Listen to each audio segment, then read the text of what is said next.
여러분 삶의 가치를 전달합니다. 으뜸 토목설계사무소 대표 김도환입니다. 오늘의 땅 개발 주제 이렇게 한번 잡아봤습니다. 내 땅 가치 100% 높이기, 농지의 건축행위, 임야의 건축행위에 해서 자세하게 한번 설명을 드릴 수 있도록 하겠습니다. 먼저 이 영상을 보시기 전에 토지 개발 순서 확실히 알려드립니다 라고 이렇게 촬영한 영상이 있는데 그 영상을 먼저 보시고 이 영상을 보시면 이해가 더 빠를 것 같습니다. 링크를 걸어 드릴 수 있도록 하겠습니다. 오늘 중요한 포인트 3가지 말씀을 드릴 건데, 며칠 전에 천안 도로공사장에서 붕괴 사고로 인해서 작업 인부 사망 사건이 있었습니다. 이 자리를 빌어서 삼가 고인의 명복을 빕니다. 이 영상을 보시는 여러분께 제가 한번 질문 한번 드려보겠습니다. 여러분은 그 농지의 건축행위가 좋다고 보십니까? 임야의 건축행위가 좋다고 보십니까? 뭐 여러 가지 생각이 드실 건데, 농지의 건축행위가 장점이 있을 수도 있고, 뭐 임야의 건축행위가 또 단점이 있을 수도 있는데, 이 중요한 포인트에 대해서 먼저 첫 번째로 말씀을 드릴 수 있도록 하겠습니다. 농지는 건축 행위를 할 때 농지 전용 허가를 받습니다. 농지 전용 허가는 인터넷 사이트 법제처 농지법을 검색하시면 이 농지 전용 허가의 절차라든가 중요한 포인트가 있습니다. 그래서 여러분들께서 그 자료를 한번 보셔도 되기 때문에 제가 말씀을 드립니다.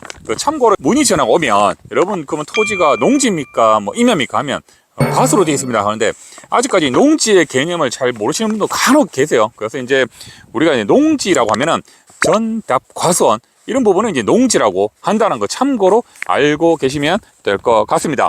그리고 또 하나는 아직까지 건축 설계 또 토목 설계가 어떤 부분인지 잘 모르시는 분들이 있어요. 그래서 건축 설계 건축사 분들께서는 여러분들의 건물에 대해서 설계를 하시는 거고, 저희 같은 이제 토목 설계 사무실은 그 건축 행위를 하기 위해서 예를 들어서 임야의 흙을 깎는다든가 아니면 농지를 성토한다든가 또 이런 부지 조성 계획 있죠. 이런 거는 이제 토목 설계 사무실에서 담당을 합니다. 그래서 이런 부분을 좀 구체적으로 알고 싶으면 토목 설계, 건축 설계 차이점을 또 제가 비교한 영상이 있습니다. 그 영상도 제가 링크를 걸어 드릴 테니까 시간 될 때 한번 보시길 추천드립니다. 임야의 이제 건축 행위는 이제 산지 전용 허가를 받습니다. 이 같은 경우도 인터넷 사이트 법제처 산지관리법을 검색하시면 산지 전용 허가에 대한 부분에 대해서 자세히 나와 있습니다. 그래서 농지법보다는 좀 법 자체가 까다롭기 때문에 그 부분도 한번 참고를 해 보시면 될 것 같습니다. 그리고 임야든 농지든 이제 건축행위를 하게 되면 기본적으로 이제 건축 허가를 받죠. 그 다음에 이제 농지 전용이든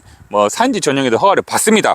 저는 토목 설계 전문가다 보니까 토목에 대해서 국한돼서 말씀을 드리겠습니다. 그 개발행위 허가를 받고 이제 뭐 도로 조명이라든가 또 하천 조명이라든가 뭐 국어 조명 이런 거 허가를 받아야 된다. 이게 가장 큰 기본적인 틀이라고 보시면 됩니다. 그리고 허가를 받으면 세금 납부가 있습니다. 이 세금 납부 같은 경우는 여러분들 자택으로 고지서가 갑니다. 허가 기간이라든가 뭐 주의해야 될 사항들 나와 있기 때문에 허가만 받았다고 무조건 그 공사만 신경 쓰지 마시고 이런 부분도 꼼꼼하게 체킹하셔야 되는데, 농지 같은 경우는 농지 보전 부담금, 그리고 대체 산림 자원 조성비, 그 다음에 이제 개발행위 관련 이행 보증보험 증권, 그 다음에 이제 면허세, 그 다음에 이제 건축 관련 세금이 되겠죠. 이런 부분인데, 이 부분에 대해서는 제가 예전에도 여러 번 설명을 드린 부분이 있기 때문에 그냥 참고로 이제 큰 틀에서 말씀을 드릴 수 있도록 하겠습니다. 저번에도 말씀을 드렸다시피 네이버 블로그 으뜸 토목설계사무소 운영을 하고 있습니다. 하기 때문에 여러분들께서 이제 영상에 대해서 이해도가 조금 느리신다, 좀 이해가 잘 안 되신다면 거기 들어가셔가지고 수많은 자료들이 나와 있습니다. 도면도 나와 있으니까 참고해 보시길 바랍니다. 그리고 또 하나의 카카오톡 오픈 채팅방 으뜸 토목설계사무소 검색해서 들어오시면 거기에도 제가 업로드 일정 주기를 주기적으로 미리 보고를 드리고 있습니다. 참고하시길 바랍니다.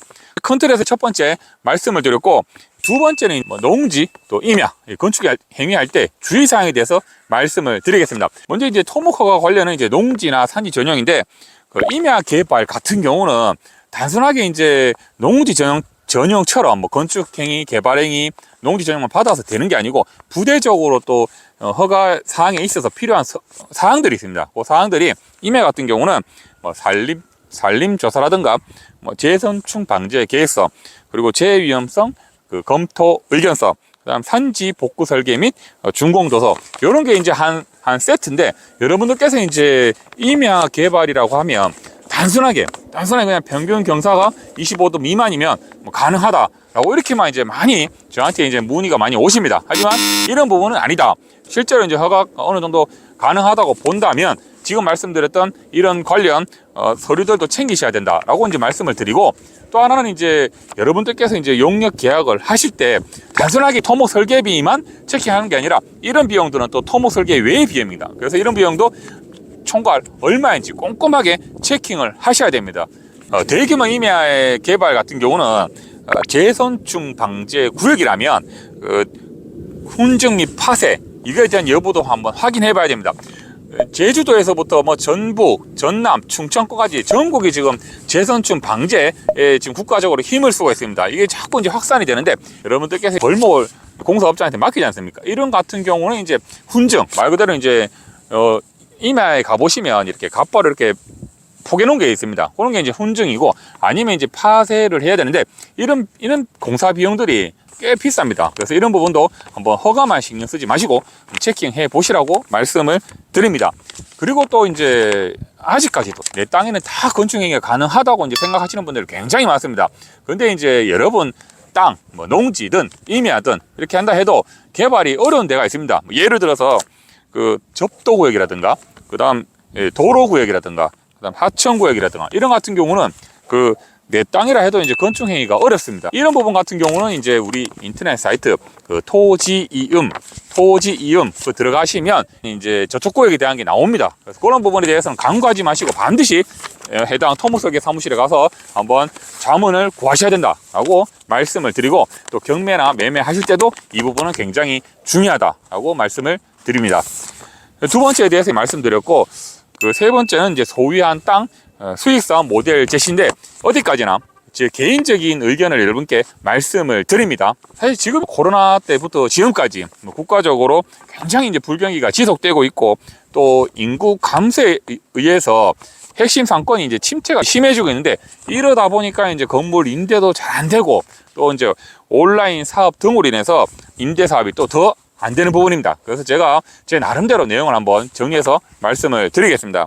먼저 첫 번째로 임야 개간 허가인데, 임야 개간 허가라는 거는 임야를 영농 목적, 그러니까 뭐 이제 전답 과수원 있죠, 이런 부분으로 사용을 하기 위해서 농지로 이제 지목 변경 시키는 걸 개간 허가, 원래는 개간이 인가입니다. 큰 틀에서 개간 허가 사업인데, 이런 같은 경우는 농어촌 정비법에 의해서 이제 기준을 잡고 있습니다.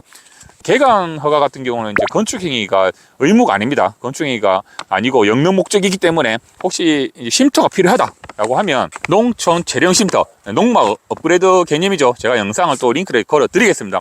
쉼터로 하면 예전처럼 건축행위 하는 것보다는 좀 비용이 줄일 수 있다라고 말씀을 드리고, 그 다음에 이제 임야보다는 농지를 하면 이제 공시지가가 당연히 상승이 되죠. 거기에다가 또 농업 아이템 사업이 좋다 그러면 더 가치는 더 높으리라 봅니다.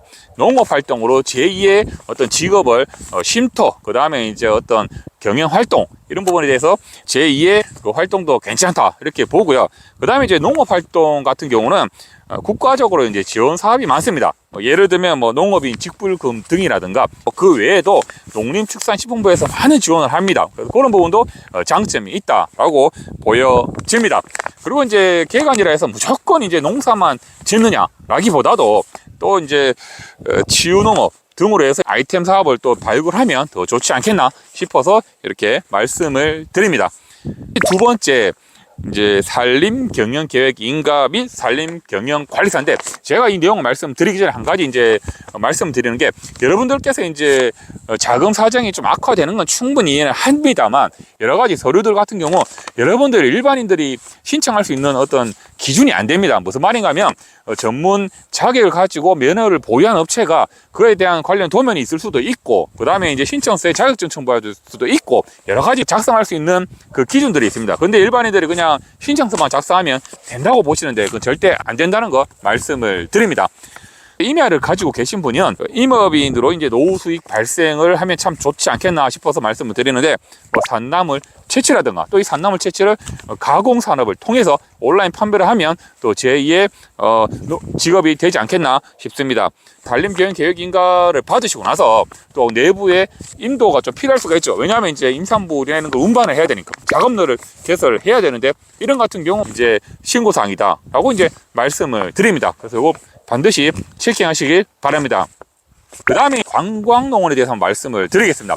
관광농원의 가장 큰 첫 번째 장점이라고 한다면, 개발행위 허가가 어려운 보전산지, 임업용 산지죠. 이런 같은 경우는 이제 건축행위 모색으로 땅가치 수직 상승 및 제2의 평생직업 가지게 했는데, 보존산지 같은 경우는 영상도 링크를 해드릴 테니까 한번 참고해 보시고, 단순히 보존산지로 가지고 있으면 가치의 활용이 좀 낮지만, 관광농원 같은 경우는 유원지로 지목 변경이 준공에 되죠. 이럴 때면 굉장히 공시지가가 많이 올라갑니다. 물론 장단점도 있습니다. 하지만 그냥 공시지가만 올라가는 게 아니고, 이런 수익 사업을 통해서 여러분들이 제2의 직업을 가지면 참 좋지 않겠나 싶어서 여러분께 말씀을 드립니다. 그리고 또 한 가지, 이런 같은 이제 저수지 뷰 같은 주위에도 전부 다 보면 규제를 하고 있습니다. 왜냐하면 난개발과 또 수자원 보호를 위해서 여러 가지 법 기준이 맞아서 이런 뷰 좋은 곳에 또 관광농으로 한다면 여러분들께서 수익 창출은 훨씬 더 수월하지 않겠나 싶어서 말씀을 드리는 부분입니다. 마지막으로 이제 첫 번째 말씀드렸지만 이제 불경기입니다. 건물 임대도 좋지만 치유농업에 따른 관광객 유치, 치유농업 같은 경우는 이제 많이 또 적극적으로 장려를 하고 있습니다. 뭐 농지 개발, 임야 개발에서 분양, 아니면 택지 분양, 아니면 건물 임대, 이런 것만 생각을 하지 마시고 이런 부분도 있다라고 해서 제가 세 번째로 중요한 부분에 대해서 말씀을 드립니다. 오늘 세 가지 말씀을 드렸고요. 오늘의 결론 이렇게 말씀을 드립니다. 친구 따라 강남 가지 말고 시대의 흐름을 알고 땅 개발하자라고 이렇게 말씀을 드렸습니다. 그래서 여러분들 제 영상 좋으셨다면 좋아요 한번 눌러주시길 바랍니다. 날씨가 어느덧 이제 봄으로 다가왔습니다. 여러분들 산행 가실 때 산불 조심 하시길 바랍니다. 고맙습니다. 세찬 바람 맞으면 영상 찍었을 때가 그제 같은데 벌써 봄이고 시간 너무 잘 가네. 오늘도 할 일이 많다.